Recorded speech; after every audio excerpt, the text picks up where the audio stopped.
Europe continent में European Union एक powerful economically and politically organisation है और अक्सर इसको लेकर ना कंफ्यूजन रहती है कि इसकी जो शुरुआत थी वो आफ्टर सेकेंड वर्ल्ड वॉर के बाद ही होगी थी और एक टाइमलाइन प्रोसेस के थ्रू ये जो ऑफिशियली स्टैब्लिश हुआ था वो आफ्टर डिसइंटीग्रेशन ऑफ यूएसएसआर के बाद हुआ था, जब यूनिपोलर वर्ल्ड यानी कि यूएसए पूरे वर्ल्ड में एक डोमिनेंट अपनी आइडियोलॉजी के बेसिस पे काफी ज्यादा स्ट्रॉन्ग हुआ था।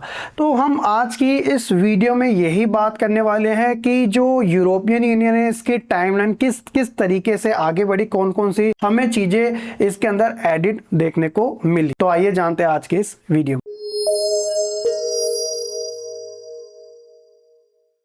सेकेंड वर्ल्ड वॉर के बाद जो एलाइड पावर थी जिसके अंदर यूएसए, यूएसएसआर, ब्रिटेन और फ्रांस इंक्लूड थे, तो फ्रांस और ब्रिटेन तो रिकवरी मोड पे चले गए। तो जब नए शुरुआत हुई एक नए एरा की, कोल्ड वॉर की, तो वो एक आइडियोलॉजिकल वॉर था। तो आइडियोलॉजिकल वॉर में वेस्ट और ईस्ट की आइडियोलॉजी जो थी वो अलग अलग थी, ईस्ट वाली यूएसएसआर की साइड और वेस्ट वाली यूएसए की साइड। तो ये जो वेस्ट वाली थी ना, तो स्टार्टिंग में क्या था, अमेरिका ने स्पेशली यूरोप के अंदर, क्योंकि यूरोप एरिना था कोल्ड वॉर का, उसमें ईस्ट पार्ट जो था उसको छोड़कर वेस्ट वाले पार्ट को अपने अंडर में लेना चाहा और इसीलिए इसने शुरुआत करी थी स्पेशली इन कंट्रीज की जो वेस्ट से ज्यादा रिलेट करती थी ताकि वो उनके ग्रुप में आ जाए। तो ये तो था एक छोटी सी चीज।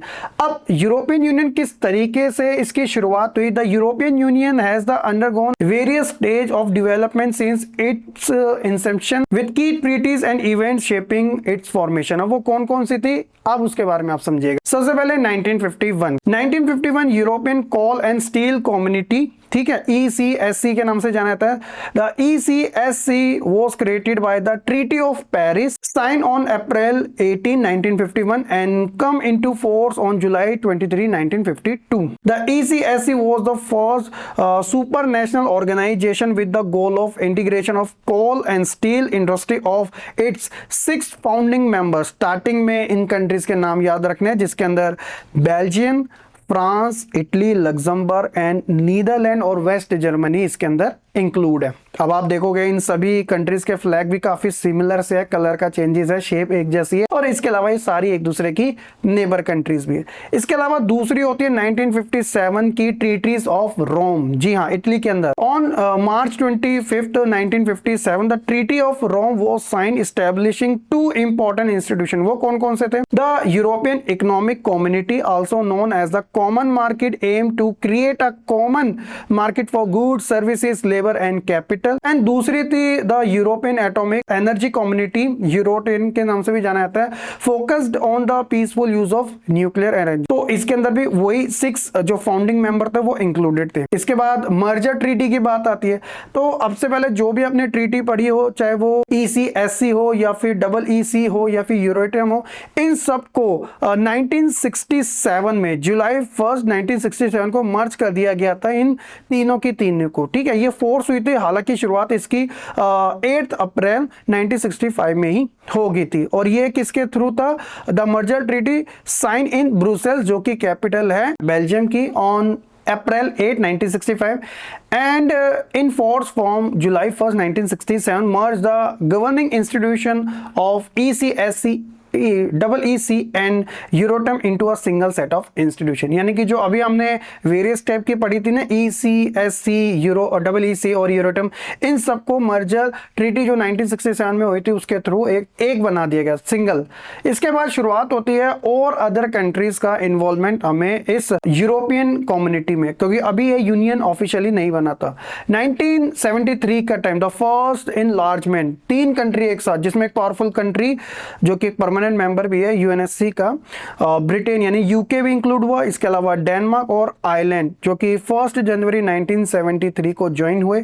1981 को ग्रीस ज्वाइन हुआ और उसके बाद 1986 में सिंगल यूरोपियन एक्ट लाया गया। द सिंगल यूरोपियन एक्ट क्या था? ये साइन हुआ था लग्जमबर्ग और हैग जो कि नीदरलैंड में है ऑन February 17, 1986, जो कि ये एम करता है सिंगल मार्केट को 1992 की। Its expanded the role of European Parliament and introduce the concept of the community law, ताकि इन सभी के बीच में एक कम्युनिटी बने रहे। 1992 की मॉस्ट्री ट्रीटी सबसे हाईलाइटेड और हॉट टॉपिक था, जिसके अंदर हम ऑफिशियली कह सकते हैं कि यूरोपियन कम्युनिटी अब यूरोपियन ऑफिशियली यूनियन बन गया था। The treaty of European Union commonly known as the Maastricht treaty. Maastricht जो है वो नीदरलैंड का ही पार्ट है, मतलब वहाँ का एक सिटी का नाम है, तो नीदरलैंड में ये हुई थी और नीदरलैंड को हॉलैंड के नाम से भी जाना जाता है।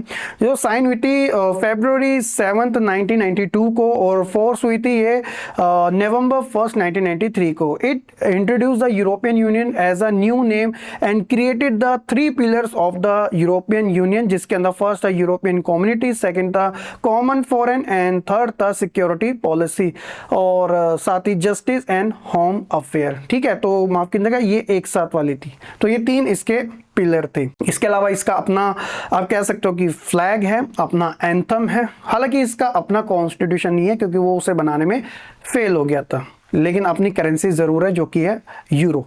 इसके अलावा 1995 में थोड़ा और ज़्यादा कंट्रीज के अंदर इन्वॉल्व हुई, जिसमें ऑस्ट्रिया, स्वीडन एंड फिनलैंड 1 जनवरी 1995 को। देन उसके बाद लार्ज एनलार्जमेंट, जी क्या लार्जेस्ट सबसे ज़्यादा 10 कंट्री, वो स्पेशली यूएसएसआर की जो थी ना उस रिपब्लिक की, वो ज्वाइन हुई थी। साइप्रस, चेक Republic, Estonia, Hungary, Latvia, Lithuania, Malta, Poland, Slovakia, Slovenia, जो कि फर्स्ट में 2004 को हुई थी। हालांकि इनके आइडियोलॉजी जो थी वो थोड़ी सोशलिस्ट टाइप की थी, लेकिन ये कन्वर्टेड हुए थे वेस्ट के अंदर एक तरीके से कैपिटलिस्ट में। जो इसके ऑलरेडी मेंबर थे थोड़ी बहुत नाराजगी भी थी, लेकिन सेटलमेंट कर ली गई थी। उसके अलावा 2007 का टाइम जब बुल्गारिया और रोमानिया ज्वाइन हुए।